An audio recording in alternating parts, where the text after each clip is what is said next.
It was supposed to be a fun weekend. That's what Derek told me. He said his brothers, Ron and Kyle, wanted us all to take a short road trip, just for laughs, to bond. I was hesitant. His brothers never liked me. They were always making little jokes at my expense, whispering things when they thought I couldn't hear. But Derek begged.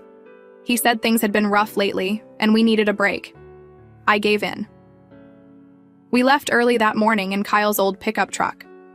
I sat squished between Derek and the door. They joked the whole way. Loud, obnoxious laughter that didn't include me. I tried to smile and stay polite.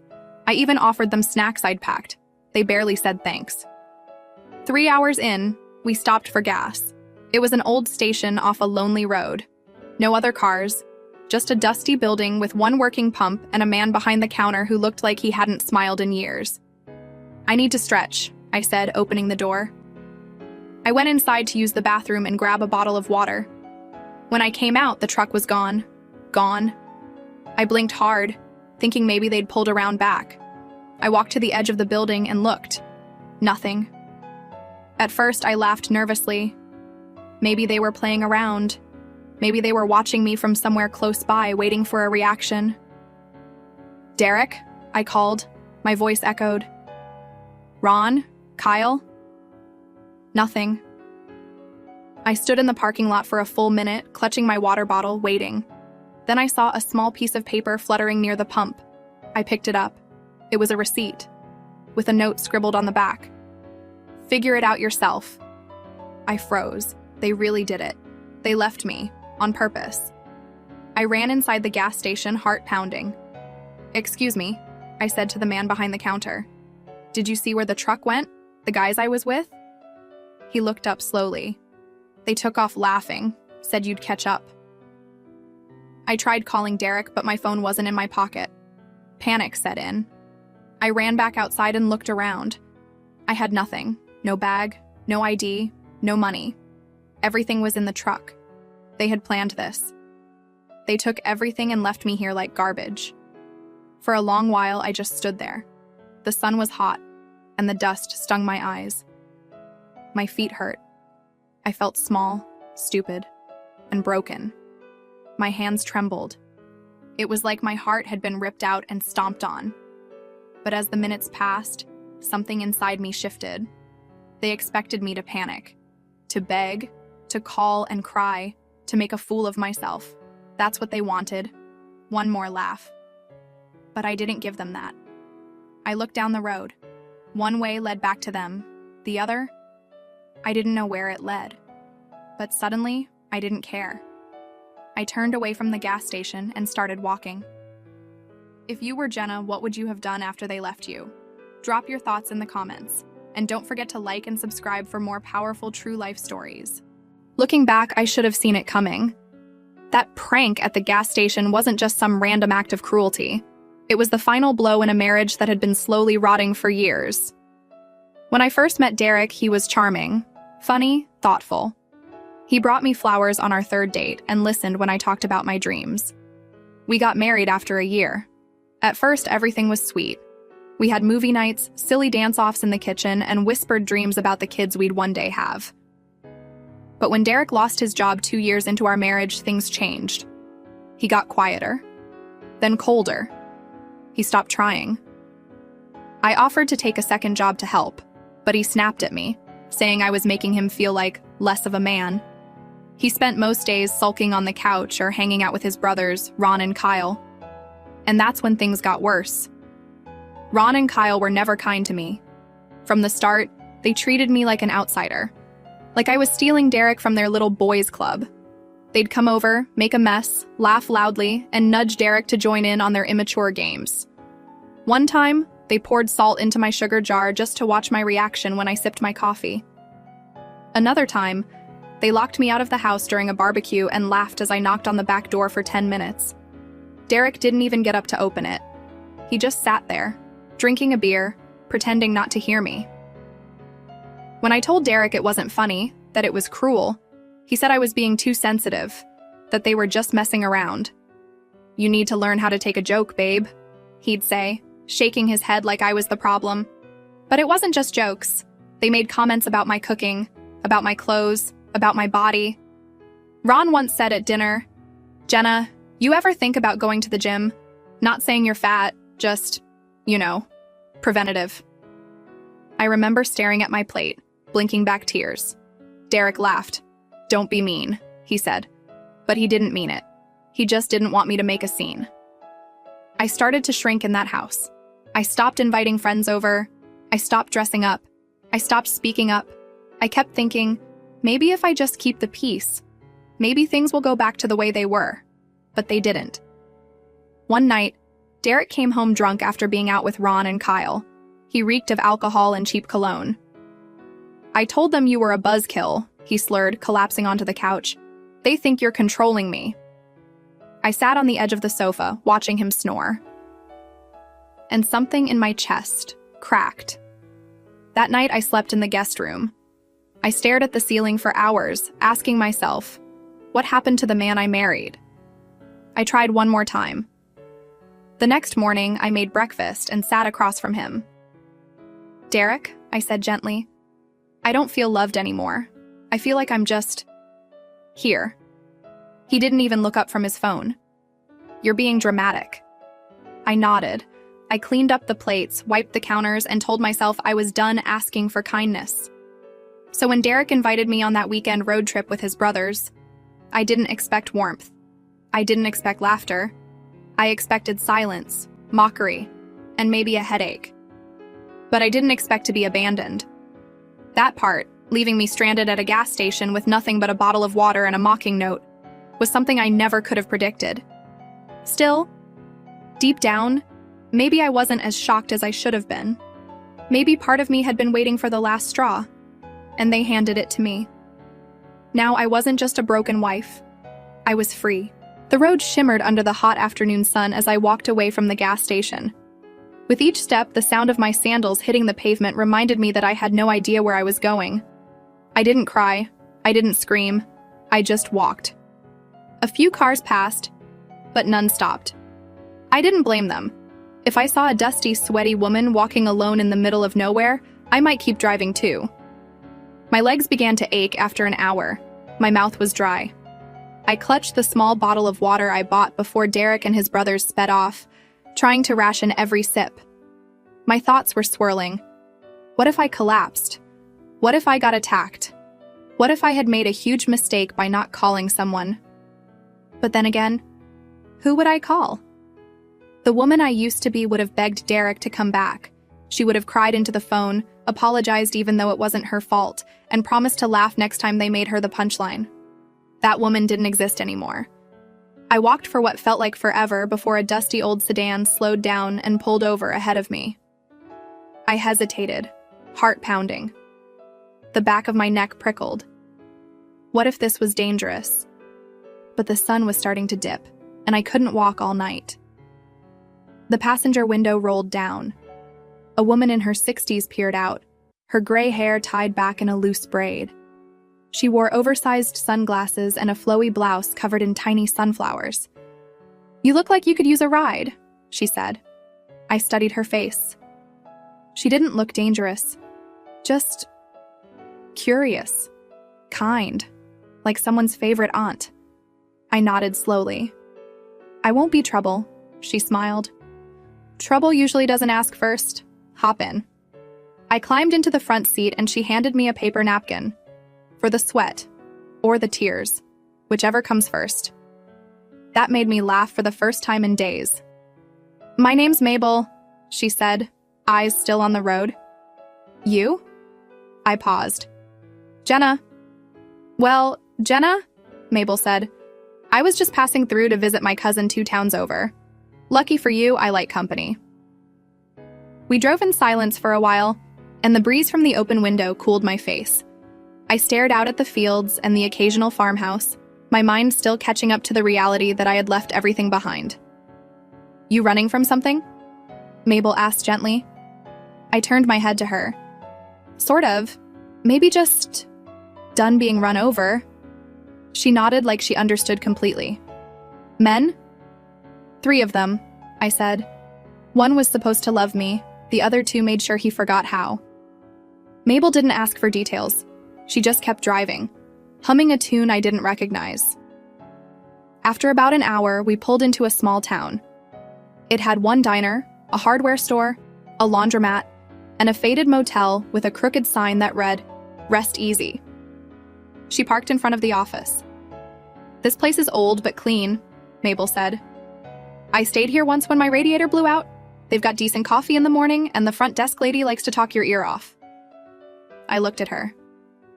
"You've done enough already. Thank you." She tilted her head. "You got money for a room?" I didn't, but I didn't answer. Mabel reached into her purse and pulled out 3 $20 bills. She pressed them into my hand before I could speak. "I've been where you are," she said softly. "Sometimes strangers are kinder than family." I felt a lump rise in my throat. "I don't know how to repay you." "You just did," she said, smiling. "You reminded me why I always stop for lost souls." She started the engine again, waved, and pulled away. I stood there for a moment, watching her disappear down the road, sunlight catching in her silver hair like a halo. I walked into the motel, gave the woman at the desk the cash, and took the key to room 7. That night, I lay on the thin mattress and stared at the ceiling. I didn't know what tomorrow would bring, but I knew one thing for sure. I wasn't going back. Room 7 became my hiding place. The wallpaper was peeling, the sheets smelled faintly of bleach, and the air conditioner rattled like it was trying to escape the wall, but to me, it was peace. For the first time in years, I could hear myself think without being interrupted by laughter that wasn't mine. The next morning, I woke early. My muscles were sore from walking, and my head ached from everything I'd been holding inside. But I got dressed, tied my hair back, and stepped outside. The sky was soft and pink. I didn't know what I was looking for, but I knew I couldn't stay locked in that room forever. I asked the woman at the motel front desk if there were any local places hiring. She squinted at me over her glasses. "You got any experience waiting tables?" "I can learn," I said quickly. "I'm a fast learner." She scribbled something on a notepad. "Talk to Clara. Owns the diner 2 blocks down. Opens at 6. Tell her Sandy sent you." I nodded. "Thank you." The diner was small, maybe 10 tables and a counter with red stools that squeaked when you sat down. It smelled like bacon and hot coffee, and every surface gleamed with elbow grease. Clara was a tall woman with dark curly hair tied back in a scarf. Her eyes were sharp, but not unkind. When I introduced myself and mentioned Sandy, she looked me up and down, then tossed me an apron. "You break dishes, you pay for 'em," she said. "Start with clearing tables. I'll decide if I like you after the breakfast rush." That's how it began. I cleared plates, refilled coffees, wiped sticky syrup off tables, and smiled at people who barely noticed me. I didn't tell them my story. I didn't even use my real name. I introduced myself as Jenny.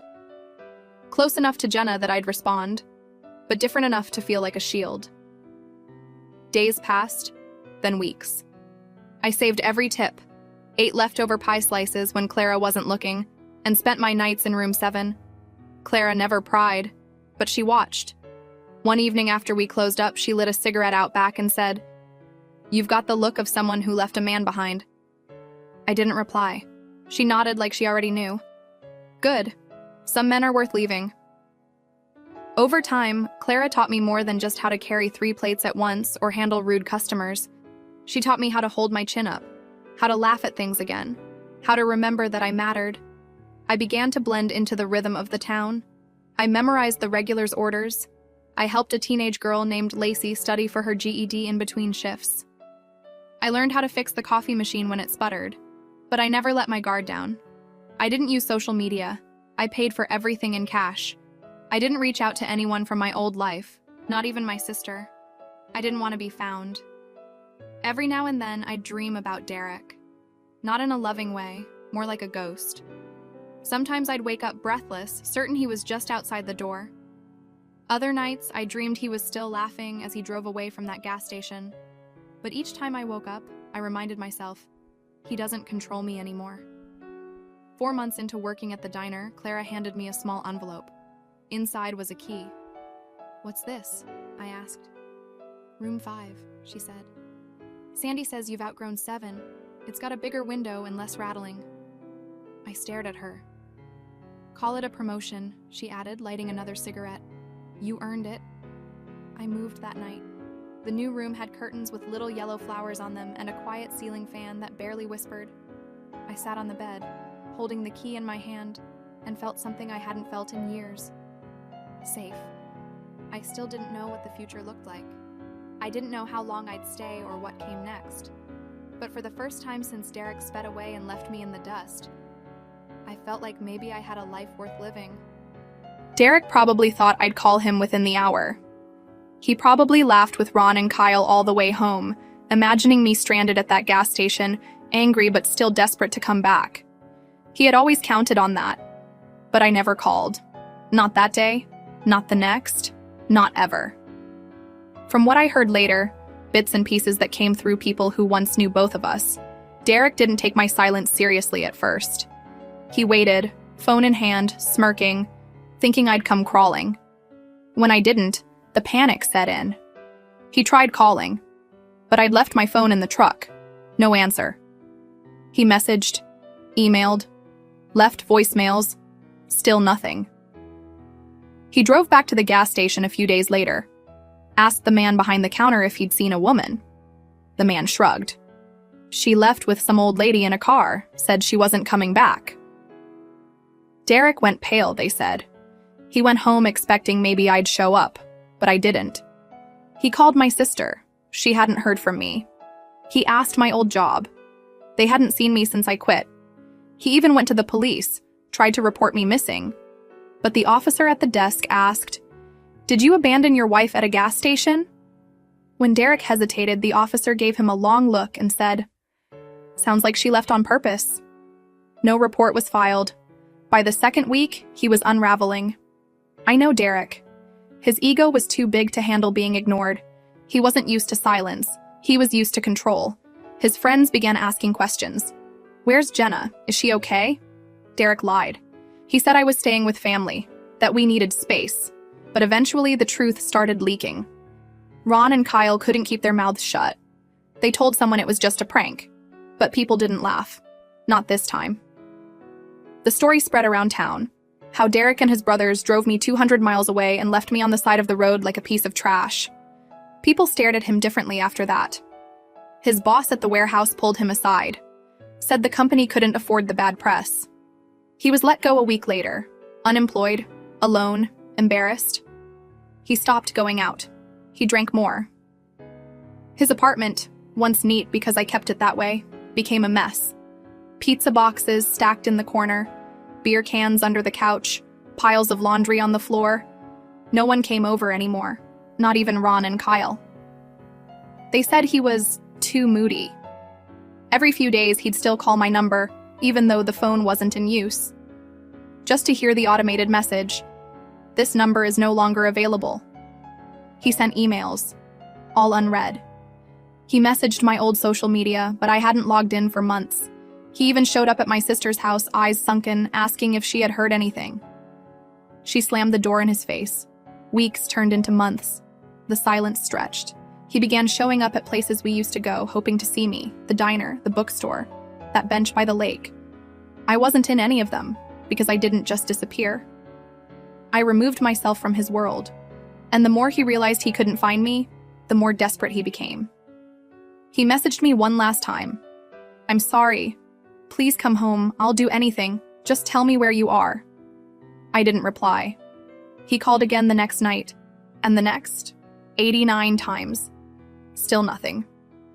He didn't understand. This wasn't a silent treatment. It was goodbye. 4 years passed. 4 quiet, healing, beautiful years. I was no longer Jenna, the broken woman left at a gas station like a forgotten suitcase. In this new town, I was Jenny, the woman who ran the diner with steady hands, who remembered everyone's birthday, who smiled even when the days were long and the tips were short. The motel room was just a chapter, a beginning. After a year of saving every penny, Clara helped me rent a small apartment above the bookstore. It had creaky floors and a chipped bathtub, but it was mine. I painted the walls soft yellow and lined the windows with plants. In the mornings, sunlight poured in like honey. At the diner, I earned Clara's trust, and eventually, a partnership. She added my name to the sign, Clara Jennings. Every time I passed it, I felt something warm settle in my chest. I wasn't just surviving anymore, I was living. I had a routine now. I opened the diner by 6 a.m., served coffee to sleepy farmers and retired teachers. I knew their stories, who just became a grandfather, who lost a dog, who was celebrating 50 years of marriage. I didn't have to be anyone else. I didn't have to explain myself. After work, I volunteered at the local shelter. I helped girls who had left difficult homes, girls who looked like I used to. Lost, small, unsure. I taught them how to cook simple meals, how to budget, how to speak up for themselves. One of them, a shy teenager named Willow, once asked me, "Did someone ever hurt you the way my stepdad hurt my mom?" I looked her in the eyes and said, "Yes, but he doesn't get to hurt me anymore." I was stronger now, calmer, lighter. My hair was longer. I'd cut it short after I left, like shedding the old me. But now it curled over my shoulders again. I wore clothes that felt like me. Soft sweaters, worn-in jeans, leather boots I bought secondhand but polished like treasure. People knew me as kind, steady, dependable. No one knew about the woman I used to be. And that's how I liked it. Until one Tuesday afternoon. The diner was slow, the lunchtime crowd had thinned, and Clara had gone out back to check on the food delivery. I was wiping down the counter when the bell above the door jingled. I glanced up. A man stood in the doorway. At first, I didn't recognize him. His face was thinner, his eyes dull. He looked like someone who hadn't slept in weeks. His clothes were clean but wrinkled, like they'd been pulled from a suitcase in a rush. He didn't say anything, just stared. I felt a chill move up my spine. It took less than 10 seconds before I knew. It was Derek. He looked different. We both did. But there was no mistaking those eyes, or that familiar way he stood, arms stiff like he didn't know what to do with them. I didn't panic, I didn't run. I simply stood there, cloth in hand, heart pounding so loudly I was sure he could hear it. He opened his mouth to speak, then closed it again. His shoulders sagged. I took a breath. Slow. Steady. "Can I help you?" I asked, my voice even. He blinked, startled. "Jenna." It was the first time I'd heard my name in 4 years. I didn't correct him. I didn't move. I waited. He took a shaky step forward and pulled out his phone, showing me the screen. 89 missed calls. "Please," he said quietly. "Just hear me out." I didn't answer. I wasn't the same woman he left at that gas station. And now he was standing in my world. He looked like a ghost. Not the man I married. Not even the man who left me behind at that gas station 4 years ago. No. This version of Derek was smaller, pale, eyes hollow, like someone who'd been living with regret as a roommate. He stood in the middle of the diner like a man who wasn't sure if he'd walked into a memory or a dream. "Jenna," he said again, voice cracking. "Please. I've been searching for you for years." Clara walked in from the kitchen just then, holding a box of produce. She glanced between us, then at me. I gave her a small nod. She got the message. She quietly set the box down and disappeared into the back, leaving us alone. Derek stepped forward slowly, like I might vanish if he moved too fast. I didn't flinch. "You look different," he said, studying my face. "I am," I replied. "And it's Jenny now." He lowered his eyes, shame written all over him. "I guess I deserve that." I didn't respond. He sat at the counter, in the exact stool Mr. Halverson usually took every morning at 7:15 for his bacon and eggs. It looked wrong, like the past was sitting in the present seat. "I didn't think you'd ever leave me," Derek said. I thought you'd call, that you'd be mad, cry, but come back."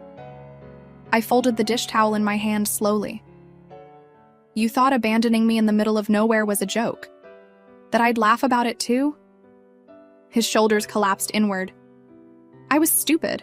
I thought it was harmless. Ron and Kyle." "Don't blame them," I cut in. "You weren't a child. You chose that moment. You chose to humiliate me." He nodded slowly. "I know, And I've paid for it every day since. I lost my job, my friends. I can't sleep most nights. I kept thinking, if I could just find you, I could explain. I looked at him, this man I once loved, and I felt nothing. Not hate, not anger, just emptiness. Because I had already mourned the marriage, the betrayal, the woman I used to be. What do you want from me, Derek? I asked. He blinked. I don't know. Closure? A second chance, maybe? I just want to fix it. I placed the towel on the counter gently. There's nothing to fix, I said. You didn't break a vase, Derek. You broke me. And I had to rebuild myself from pieces you didn't even bother picking up. He looked down at his hands, shaking slightly. I miss you. I looked around the diner, the humming lights, the scent of pie baking, the wall with Polaroids of our regulars, some of whom called me family now. I don't miss you, I said softly. He swallowed hard. I walked to the coffee pot and poured him a cup. I set it in front of him. Drink it, then leave. He stared at the cup, then up at me. Is this goodbye? I met his gaze. No, that happened 4 years ago. He didn't speak again. He sipped the coffee slowly in silence. When he finished, he placed a crumpled $5 bill on the counter and stood. He walked to the door, paused, and looked back one last time. I'm glad you're okay, he said. I'm more than okay, I replied. I'm free. He nodded once, then stepped out into the afternoon light and disappeared. I let out a slow breath. Clara peeked from the kitchen. He gone? Gone, I said. She came over and stood beside me. You okay? I nodded. Better than ever. That night, I walked home under the orange sky, past the bookstore, past the library steps where Willow had once cried after failing a test, past the mural I helped paint on the school wall. This was my world now. One I built with kindness, with work, with quiet courage. Derek was a chapter I had finished long ago. I unlocked the door to my apartment, stepped inside, and smiled at the smell of lavender and lemon. I didn't need closure. I had something better. Peace.